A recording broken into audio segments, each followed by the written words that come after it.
I'm only human, I do what I can. I'm just a man, I do what I can. Don't put the blame on me. Don't put your blame on me. Hello, my name is Jim Sheehy and this is reallyhuman.ie, and I'd like to speak to you a little bit about depression, which is quite a down subject, I know, but we'll try and make it as positive as we can in terms of managing it, okay? So first of all, a kind of definition of what depression is about. The one I like is that you kind of lose hope. You lose hope in yourself, you lose hope in the future. Is there anything for me in the future? And you lose hope in the world all around you. You lose hope in the home, you lose hope in the community, you lose hope in the workplace. It just seems that everything gets a little bit dark, grey at the least.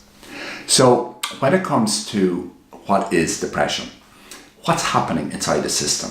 Now, it's very important that you understand that I want you to really zone into this, that we kind of operate from the top down. So if we think of our brain, or what's going on in our head, as being like kind of a spring up at the top of a mountain. And that's where all the water comes from. It flows down the mountain, down into the valley and down into the ocean then. So imagine that the spring up the top of the mountain is your brain. And there collects a whole bunch of thoughts. Now, if depression is taking place, then there's a whole lot of what we call negative beliefs that are happening around in your brain. So for example, I'm helpless, I'm powerless, I'm hopeless, I'm invisible, I'm a damn nuisance, and so forth.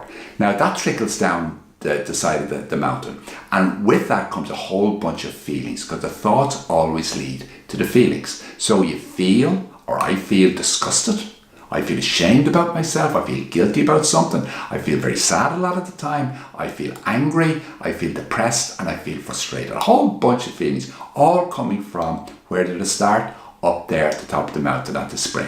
So the key to all this is you have to challenge all those thoughts, those negative thoughts that are there. And if you do that, you're going somewhere. It's a hard road and it is a challenge, but you will get there.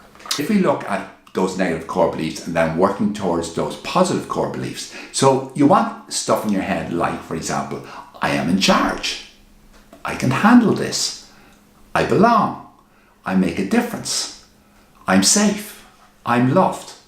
Okay, so how do you actually do this? Now, this is really important. As I said, it's a long and hard and challenging road. Depression can often last weeks, months. Now, getting it out there is the secret. Sometimes it's just crying a lot. People who are depressed tend to cry a lot, sometimes late at night, okay? Some people are angry a lot of the time, and it's important to get the anger out there. Let the feeling be heard, be expressed. Chatting to people. Chatting to friends, to people that you trust is important. A lot of people go down the arts route, like through art itself, or through writing, or through music. So young people, particularly if they compose songs and lyrics and so forth, I say, go for it. Start composing about what your black mood or whatever it is. Some people like to read an awful lot. So through other people's writings, they begin to experience what they are going through themselves. And then movement through dance and so forth like that. Again, people just get in touch with their bodies, because very often people talk about feeling numb. So you have to go there. And then finally, I often talk about nature. Nature kind of wraps itself around you. When you go out into nature, a beautiful mountainside, a forest or something like that, then it kind of wraps itself around. Nobody's asking questions. It just holds you. So walking by a beach on a nice autumn day or spring day, you can't beat it. It makes you feel a lot better. So those are a lot of the things we need to do when we do feel depressed. Now, I'm going to give you just an example from my own life about how this works, okay?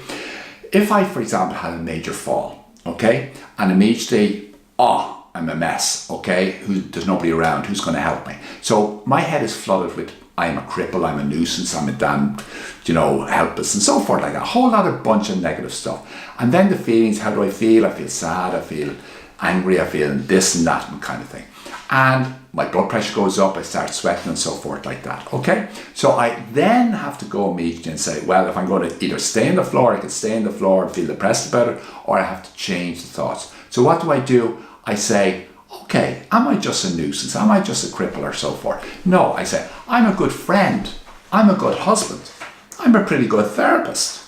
And so forth. I start saying things that are factually, I believe, true about myself.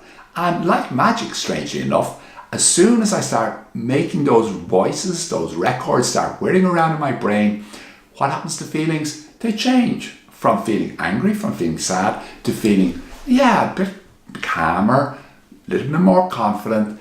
It might take some time, but I get there. So you kind of see how it works on a practical level. I'm going to sort of just give you a few golden things that I have experienced. I had depression myself, that I have learned, and that seems to work with clients. Somebody said to me when I had depression a long time ago, you think it's endless. It's not. It has walls. It will end. I think that's really important, to believe, and believe somebody who says it to you. It will end, and it has walls. When you're depressed, you need to do one action at a time, at a time, at a time. In other words, sometimes it's getting up in the morning, having breakfast, showering, going out to work. But you need to do what doesn't feel you want to do. But you need to do it. It's so important. Otherwise, you're stuck. And that's not a good place. Being accompanied by somebody you trust and respect while you're depressed is very, very important. If it's 1, 2, or 3 people, you have to choose who are you going to trust, because you respect them, because you know either they've been there before themselves or they have special skills to help you. And then finally, the first time I believe you experience depression is the most frightening. So I'm going to leave it at that in terms of talking about depression. We'll come back to it again because it's a big subject. But for the moment, thank you very much. This is Jim Sheehy from reallyhuman.ie. But I'm only human after all. I'm only human after all.